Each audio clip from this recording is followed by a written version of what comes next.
Tadi pagi saya mendapatkan laporan dari Pak Menteri Kesehatan bahwa ibu ini dan putrinya positif corona.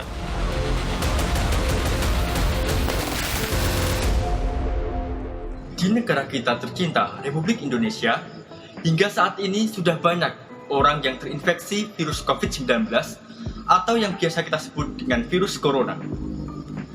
Hingga tanggal 19 April 2020, melansir dari situs resmi Badan Nasional Penanggulangan Bencana Republik Indonesia, sudah ada 6.575 orang yang positif terinfeksi virus COVID-19. Iya, bertambah kasus virus corona membuat kita tetap harus di rumah, sebab aksi tersebut merupakan langkah penting agar penyebaran virus tidak meluas. Jadi, virus corona atau Severe Acute Respiratory Syndrome Coronavirus 2 atau SARS-CoV-2 adalah virus yang menyerang sistem pernapasan kita. Virus ini bisa menyebabkan gangguan pernapasan, pneumonia akut, bahkan hingga kematian. Virus corona atau COVID-19 ini disebut begitu karena virus ini ditemukan pertama kali di Wuhan, China pada pertengahan Desember 2019 yang lalu.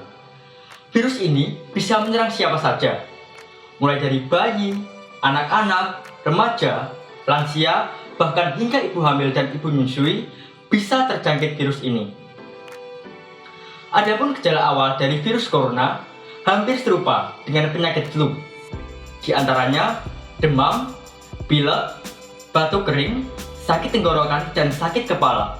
Namun, bila pasien yang mendapati gejala tersebut tidak segera mendapatkan pertolongan medis, maka semakin hari gejala tersebut akan semakin memburuk. Bisa berakibat seperti nyeri dada, sesak nafas, bahkan hingga batuk berdahak dan batuk berdarah. Oleh karena itu, pemerintah menganjurkan bagi masyarakat yang mendapati gejala seperti tersebut di atas untuk segera memeriksakan diri di sarana kesehatan untuk dites COVID-19 tersebut. Tips mencegah virus corona. Yang pertama, rajin mencuci tangan. Yap, tepat sekali. Ketika kita habis memegang suatu permukaan benda atau apapun itu, selanjutnya kita wajib untuk mencuci tangan dengan sabun secara rutin selama kurang lebih 20 detik. Ini yang masyarakat tidak paham. Tangan adalah media untuk penularan infeksi. Tanpa disadari, terkadang mereka saat bertemu tanpa diketahui dan disadari Anda bersalaman terkena virus tersebut. Itulah alasannya betapa pentingnya kita untuk rajin cuci tangan dengan sabun selama kurang lebih 20 detik.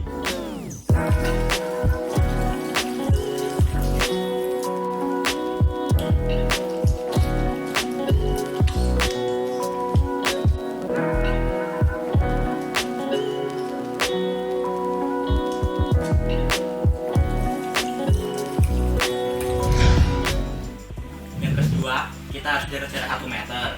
Yoi, betul banget.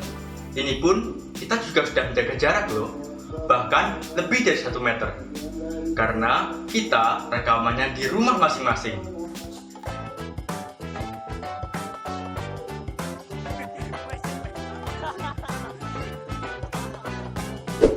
Selanjutnya, kita harus memahami dan menerapkan bagaimana sih etika yang benar saat batuk dan bersin. Iya, banyak orang yang salah langkah saat mengalami batuk dan bersin. Kebanyakan malah menutup hidung dan hidungnya dengan telapak tangan. Lalu, bagaimana etika batuk dan bersin yang benar?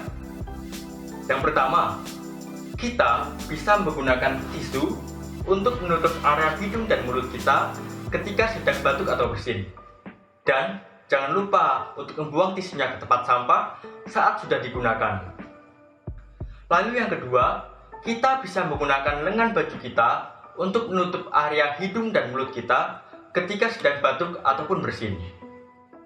Dan jangan lupa ya, setelah melakukan 2 langkah tersebut, kita diwajibkan untuk mencuci tangan dengan sabun selama kurang lebih 20 detik. Atau, jika keadaannya mendesak, kita bisa menggunakan pencuci tangan berbasis alkohol untuk mensterilkan tangan kita.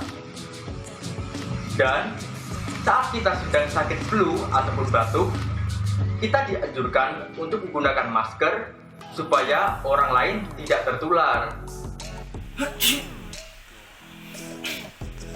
Pada saat ini, pemerintah negara Indonesia sedang memberlakukan program physical distancing dan study from home bagi pelajar, yang kini dikembangkan lagi menjadi pembatasan sosial berskala besar atau PSBB yang mencakup seluruh sektor kehidupan masyarakat.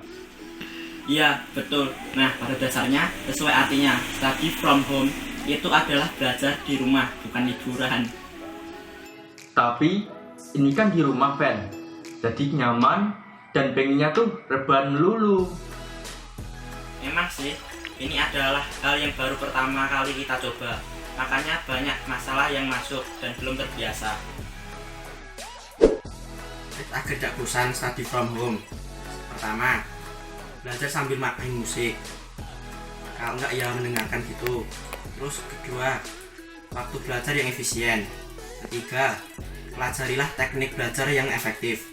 Hal ini bertujuan agar kita belajar dengan waktu yang relatif singkat tapi dengan hasil yang lebih memuaskan.